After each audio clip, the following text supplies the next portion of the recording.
आज हम डिस्कस करेंगे थर्मोडायनामिक इक्विलिब्रियम। Thermodynamic equilibrium मतलब a system in which macroscopic properties does not undergo any change with time। देखिए, जब भी आप थर्मोडायनेमिक्स देखेंगे तब आप देखेंगे उसमें कुछ मैक्रोस्कोपिक प्रॉपर्टीज, जैसे आपका प्रेशर, वॉल्यूम, टेम्परेचर, आपका मोल, ये सारी आपकी कैसी है, मैक्रोस्कोपिक प्रॉपर्टीज हैं। मतलब इन्हें लार्ज स्केल पे भी आप मेजर कर सकते हैं, तो ये आपकी मैक्रोस्कोपिक प्रॉपर्टीज हैं। इन्हीं के बेसिस पे आप क्या करते हैं, इन्हें आप वेरिएबल्स बोलते हैं, और इन्हीं के बेसिस पे आप किसी सिस्टम को डिफाइन करते हैं। ठीक है, जैसे आप इन्हें क्या बोलते हैं, वेरिएबल्स बोलते हैं, और इन्हीं के बेसिस पे आप क्या करते हैं, सिस्टम को डिफाइन करते हैं। आप कहते हैं क्लोज सिस्टम है, क्लोज सिस्टम है या ओपन सिस्टम है। क्लोज सिस्टम है मतलब क्या है कि उसमें केवल एनर्जी ट्रांसफर होगा। एनर्जी ट्रांसफर होगा मतलब केवल उसमें पी वी टी एस ये 4 वेरिएबल इन्वॉल्व होंगे। अगर आप कहते हैं ओपन सिस्टम है तो पी वी टी एस के साथ उसमें एन, मतलब क्योंकि ओपन सिस्टम में एनर्जी के साथ साथ अमाउंट भी ट्रांसफर होता है, तो ओपन सिस्टम में आपके वेरिएबल 5 हो जाते हैं। तो ये वेरिएबल्स क्या करते हैं, आपके सिस्टम को डिफाइन करते हैं कि आपका क्लोज सिस्टम है या आपका ओपन सिस्टम है। ठीक है, तो जब आप ये किसी सिस्टम की स्टडी कर रहे होंगे जिनके वेरिएबल्स आपको पता है, जो उसकी मैक्रोस्कोपिक प्रॉपर्टीज को डिफाइन करेंगे, अगर उसकी ये प्रॉपर्टीज, उसका टेम्परेचर या उसका प्रेशर या उसका वॉल्यूम वगैरह, ये उसकी प्रॉपर्टीज अगर किसी ऐसे पॉइंट पे टाइम के साथ चेंज होना बंद हो जाए, तो हम कहते हैं कि हमारा सिस्टम अब इक्विलिब्रियम में आ गया है। ठीक है, जैसे हम बात करते हैं टेम्परेचर की, हम टेम्परेचर को लेके चलते हैं, और टेम्परेचर के साथ जो इक्विलिब्रियम स्टेब्लिश होता है उसे बोलते हैं थर्मल इक्विलिब्रियम। ठीक है, तो मान लीजिए no flow of heat from one portion to system to another system in thermodynamic equilibrium. मतलब अगर आपके किसी भी सिस्टम में उसके एक पोर्शन से दूसरे पोर्शन में हीट का फ्लो बंद हो जाए तो उसे थर्मल इक्विलिब्रियम बोलेंगे। ठीक है, जैसे आप यहाँ पे देखिए, आप मान के चलिए कि आपने ये कोई एक मेटल की रॉड ली है, कोई भी मेटल की रॉड। मैंने मेटल की रॉड ही क्यों ली, क्योंकि आपको देखना है इसमें क्या, आपको देखना है क्या, थर्मल इक्विलिब्रियम, मतलब टेम्परेचर आपको देखना है। और टेम्परेचर और हीट एक दूसरे से काफी रिलेटेड होते हैं, क्योंकि जब भी आपको ये देखना होता है कि मान लीजिए आपने ये देखा कि इसमें हीट कितनी है, मान लीजिए कोई सिस्टम आपने देखा, आपने बोला ये 2 सिस्टम है, इसमें हीट ज्यादा है, इसमें हीट क्या है, कम है, हमने माना कि इस टाइप से है, तो आप कैसे बताएंगे कि इसमें हीट ज्यादा है या इसमें हीट कम है, तो हम उसे टेम्परेचर के बेसिस पे बता देते हैं। हम कहते हैं कि भाई ये वाले सिस्टम में ज्यादा गर्म है, इसमें टेम्परेचर ज्यादा है, और ये वाला सिस्टम में टेम्परेचर कम है, तो इस सिस्टम में हीट ज्यादा है क्योंकि इसका टेम्परेचर ज्यादा है। तो आप हीट को टेम्परेचर के बेसिस पे ही आप एक्सप्लेन करेंगे, डिफाइन करेंगे। तो आप मान के चलिए कि आपके पास एक कोई मेटल की रॉड है। ठीक है, इस मेटल की रॉड के एक कॉर्नर को आपने बर्नर से क्या किया, गरम किया। आपने इसके एक कॉर्नर को बर्नर से गरम किया, मतलब आपने इसका टेम्परेचर बढ़ाया, इसको आप हीट दे रहे हैं, आपने इसका टेम्परेचर बढ़ाया। तो मान लीजिए अभी इसका इस कॉर्नर पे 100 डिग्री सेल्सियस टेम्परेचर आपने कर दिया, और यहाँ पे मान लीजिए ये रॉड बहुत ही ज्यादा ठंडी है, कितना भी आप मान लीजिए। तो जब आप इसको हॉट करना बंद कर देंगे तो एक स्टेज के बाद आप देखेंगे कुछ टाइम के बाद इसका जो टेम्परेचर हाई टेम्परेचर से लो टेम्परेचर की तरफ फ्लो करेगा, मतलब इसकी जो हीट है वो हाई से लो की तरफ फ्लो करेगी, और कुछ समय के बाद आपकी की पूरी रॉड यूनिफॉर्मली हॉट होगी। मतलब पूरी रॉड का टेम्परेचर यूनिफॉर्म होगा, केवल एक ही टेम्परेचर होगा, ना तो कहीं गर्म होगी ना ही ज्यादा ठंडी, पूरी एक टेम्परेचर को होल्ड करेगी। मतलब वहां पे आपकी रॉड में टेम्परेचर में चेंज आना बंद हो गया है। ठीक है, तो ये क्या हो गया, आपका थर्मल इक्विलिब्रियम में आ गई है आपकी रॉड। ठीक है, तो ये क्या हो गया, थर्मल इक्विलिब्रियम, मतलब टाइम के साथ टेम्परेचर में चेंज आना बंद हो गया है। ओके, तो ये क्या है आपका थर्मल इक्विलिब्रियम। अब हमने टेम्परेचर की बात कर ली, अब अगर बात करें आप अमाउंट की, ठीक है, कि जैसे कि हमने टेम्परेचर की एक प्रॉपर्टी ले ली, अब जरा हम अमाउंट की एक प्रॉपर्टी ले लेते हैं। तो बोल रहे हैं कि if composition of various phases in system remains the same through out the system, तो उसे कहेंगे क्या, chemical equilibrium. Generally chemical equilibrium की जब आप स्टडी करेंगे तो केमिकल इक्विलिब्रियम की आप स्टडी काइनेटिक्स में करेंगे, ठीक है। तो उसमें आपको देखने को मिलेगा कि उसमें रिएक्शन की रेट वगैरह आप पता करते हैं। तो हमने माना कि कोई ए है जो बी में कन्वर्ट हो रहा है और ये रिवर्सली कन्वर्ट हो रहा है, ठीक है। मतलब ए जो है वो बी में ट्रांसफर हो रहा है। ए रिएक्टेंट है, बी प्रोडक्ट है और ये कन्वर्जन हो रहा है रिवर्सली, ठीक है। तो क्या होगा आपका, मान लीजिए अगर हम ग्राफ ड्रॉ करते हैं, यहाँ पे आपका क्या है अमाउंट है और यहाँ पे आपका क्या है टाइम है, ठीक है। तो अब ये ए है आपका, क्योंकि ए बहुत ज्यादा है अभी स्टार्टिंग में, ए का ही अमाउंट है, रिएक्शन अभी शुरू हुई नहीं है। बी क्या है आपका 0, यहाँ पे मान लीजिए आपका बी है, अभी प्रोडक्ट कुछ बना नहीं है। टाइम के साथ क्या होगा कि ए का अमाउंट धीमे धीमे डिक्रीज होना शुरू हो जाएगा और बी का अमाउंट धीमे धीमे इंक्रीज होना शुरू हो जाएगा, क्योंकि ए खत्म हो रहा है, बी बन रहा है, तो बी का अमाउंट धीमे धीमे इंक्रीज होगा और ए का डिक्रीज होगा।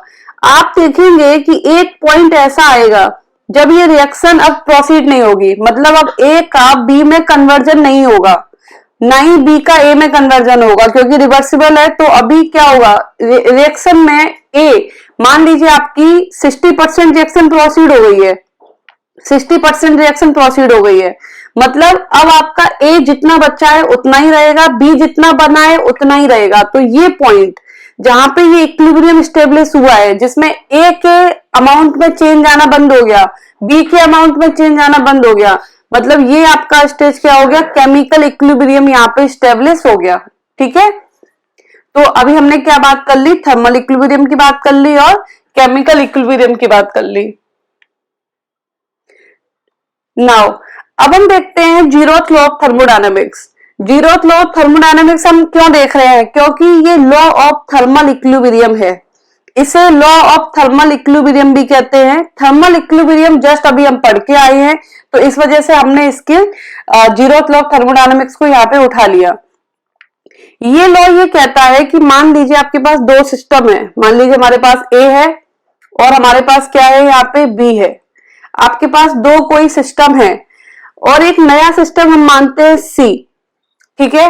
मान लीजिए आपका ये ए सिस्टम सी के साथ थर्मल इक्विलिब्रियम में है, ऐसा हम मान के चल रहे हैं कि आपका जो ए है वो बी के साथ थर्मल इक्विलिब्रियम में है और आपका बी भी सी के साथ क्या है थर्मल इक्विलिब्रियम में है, ठीक है।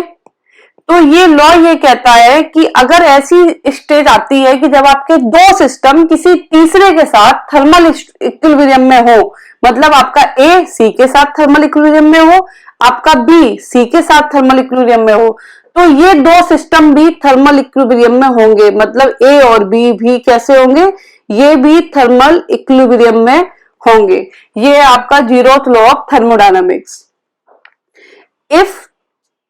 If two objects in thermal equilibrium with the third one, then these two also will be in thermal equilibrium, ठीक है। तो ये आपका क्या जीरोथ लॉ ऑफ थर्मोडायनामिक्स। अब हम देखते हैं साइन कन्वेंशन। साइन कन्वेंशन हम देखते हैं किसका, वर्क का और हीट का, ठीक है। क्योंकि मैंने आपको बताया कि आप दो टाइप के सिस्टम पढ़ते हैं, क्लोज पढ़ते हैं और आप ओपन सिस्टम पढ़ते हैं। क्लोज सिस्टम में क्या होता है, केवल एनर्जी ट्रांसफर होता है, केवल एनर्जी ट्रांसफर, और एनर्जी ट्रांसफर किस तरीके से होगा, या तो वर्क या फिर हीट। और आपको ओपन में क्या होता है, एनर्जी ट्रांसफर प्लस आपका क्या मैटर ट्रांसफर। तो इसमें क्या होता है, वर्क, हीट और आपका क्या होता है एन, अमाउंट भी इन्वॉल्व होता है। तो हम अब साइन कन्वेंशन देखते हैं किसका, वर्क का और हीट का। ये जो साइन कन्वेंशन है ये एसआई कन्वेंशन है, मतलब एक इंटरनेशनल सिस्टम ऑफ यूनिट्स है, उसने जो कन्वेंशन रखा हुआ है वो है आपका ये साइन कन्वेंशन, उसने ये डिफाइन किया हुआ है, उसी के बेसिस पे आप ये कन्वेंशन देखेंगे। ओके, तो सबसे पहले हम बात करते हैं वर्क। हम सबसे पहले वर्क की साइन कन्वेंशन देखते हैं। तो कोई भी सिस्टम है, मान लीजिए आपका ये आपका कोई भी सिस्टम है इस तरीके से, यहाँ पे गैस भरी हुई है, मतलब आप किसकी बात कर रहे हैं, कोई भी गैसियस सिस्टम की बात कर रहे हैं। ये सिस्टम पे दो टाइप से काम हो सकता है, या तो ये खुद काम करे या तो ये सिस्टम खुद काम करे।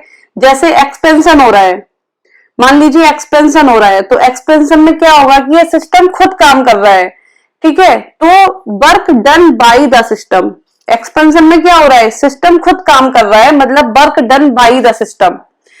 और अगर मान लीजिए सिस्टम आपने ये है और इसमें आप प्रेशर लगा रहे हैं, मान लीजिए ये सिस्टम है और इसके पिस्टन पे आप प्रेशर लगा रहे हैं, तो इसमें क्या हो रहा है, सिस्टम पे काम हो रहा है, work done on the system, मतलब सिस्टम पे काम हो रहा है। तो आपको दो केस मिले इसमें, अगर आप वर्क की बात करेंगे तो आपको दो केस मिले।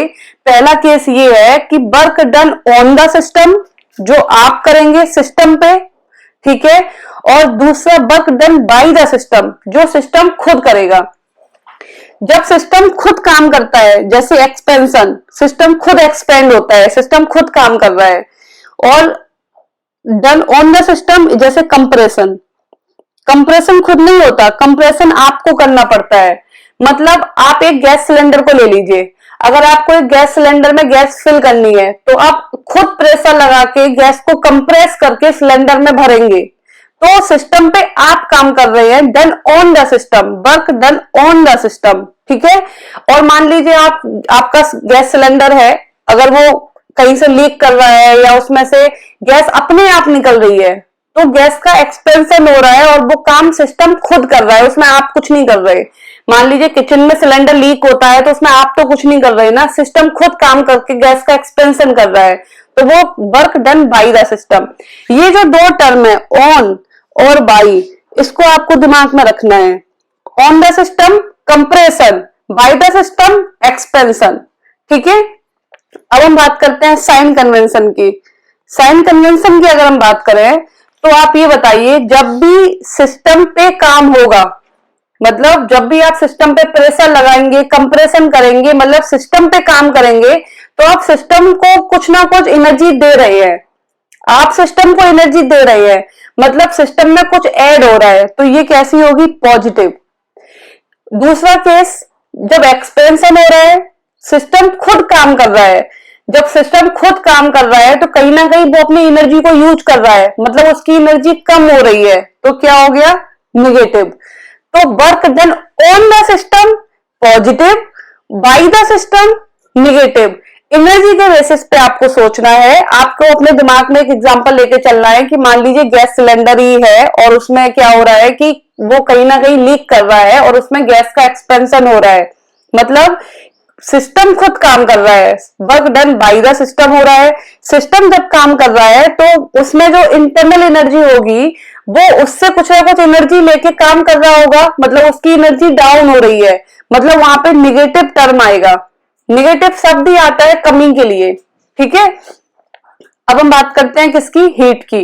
अगर हम हीट की बात करें, इसमें भी दो केस होते हैं। मान लीजिए आपका कोई भी सिस्टम है, या तो वो हीट एब्जॉर्ब करे या तो वो हीट रिलीज करे। इसमें भी दो केस है, अगर हीट एब्जॉर्ब करे या फिर हीट रिलीज करे, तो दो केस इसमें भी बने, absorbed by system, heat absorbed by system, या हीट रिलीज्ड बाय सिस्टम। अब मान लीजिए कोई भी सिस्टम हीट एब्जॉर्ब कर रहा है, तो एब्जॉर्ब कर रहा है मतलब उसमें ऐड हो रही है, तो ये कैसी होगी, पॉजिटिव। और हीट रिलीज कर रहा है मतलब उसमें कमी आएगी, तो ये कैसी होगी, नेगेटिव, ठीक है। देखिए इनके एक अलग टर्मिनोलॉजी भी है, इंडोथर्मिक और एक्सोथर्मिक। इंडोथर्मिक मतलब इंडो माने अंदर, मान लीजिए इंडो माने अंदर, अंदर मतलब एब्जॉर्ब कर रहा है, ले रहा है, तो जब वो इंडो कर रहा है मतलब अंदर ले रहा है तो कुछ ना कुछ ऐड होगा, मतलब पॉजिटिव। तो जब भी आपकी हीट पॉजिटिव होगी उसे बोलेंगे एंडोथर्मिक। और जब भी एक्सो मतलब बाहर, ठीक है, एक्सो मतलब बाहर, तो एक्सोथर्मिक में क्या होगा, हीट रिलीज करेगा, और हीट रिलीज करेगा मतलब कुछ ना कुछ हीट निकालेगा, तो उसकी एनर्जी कम होगी, तो ये भी कैसी, नेगेटिव। तो इस टाइप से आप अपने दिमाग में दोनों के साइन कन्वेंशन को याद रख सकते हैं। अब नेक्स्ट आता है थर्मोडायनेमिक प्रोसेस। प्रोसेस क्या होता है, operation in which system changes from one stage to another. Process ये होता है कि मान लीजिए आपका कोई ये कि ए है, कोई भी सिस्टम ए पे था और बी पे चला गया, अब वो कैसे भी गया हो, ऐसे गया हो, ऐसे गया हो, लेकिन वो ए से बी पे गया, मतलब उसने अपनी एक स्टेज से वो दूसरी स्टेज में गया, तो उसमें क्या हुआ, कुछ प्रोसेस हुआ, यही उसका प्रोसेस है जिसे हम बोलेंगे क्या, थर्मोडायनेमिक प्रोसेस। वो ऑपरेशन जिसमें सिस्टम आपका एक स्टेज से दूसरे स्टेज में जाता है। अब क्या है कि ये जो थर्मोडायनेमिक प्रोसेस है इनकी कुछ कंडीशंस हैं। मान लीजिए आपका थर्मोडायनेमिक प्रोसेस होता है जब आपका through out the temperature constant हो, जिसे आप स्पेशली क्या बोलते हैं कि मानो आइसोथर्मल प्रोसेस है। आप क्वेश्चंस देखेंगे उसमें लिखा होगा आइसोथर्मल प्रोसेस है। तो आइसोथर्मल प्रोसेस का मतलब वो ये कहना चाह रहे हैं कि जब आपका सिस्टम ए से बी में गया तब उसने थ्रू आउट द प्रोसेस अपने टेम्परेचर को कांस्टेंट रखा, तो आपका क्या हो गया, वो आइसोथर्मल प्रोसेस हो गया। टेम्परेचर कांस्टेंट मतलब क्या, dt क्या हो जाएगा, जीरो। dt जीरो इसलिए बता रही हूं कि जब भी आप आगे थर्मोडायनामिक्स देखेंगे तो उसमें t अकेला कहीं नहीं आएगा, वो dt की फॉर्म में आएगा, चेंज इन टेम्परेचर की फॉर्म में आएगा।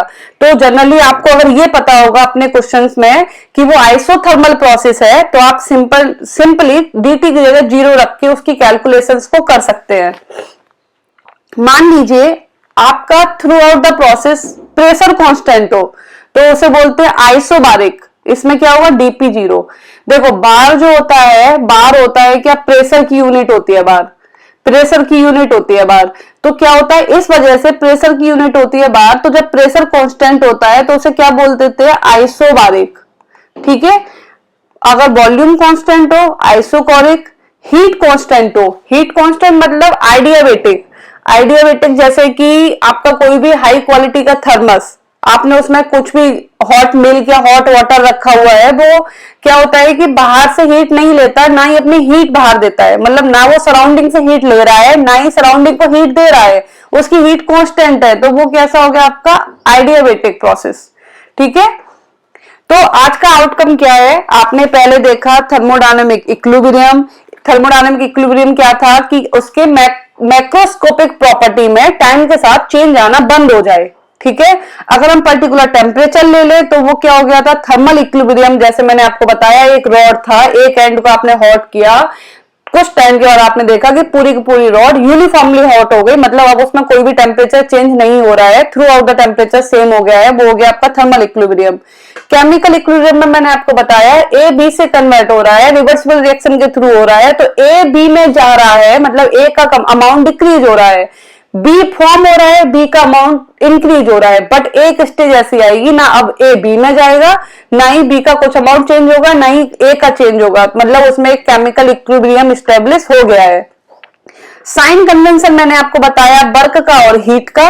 वर्क मैंने आपको बताया दो टाइप से हो सकता है, सिस्टम काम करे या सिस्टम पे काम हो।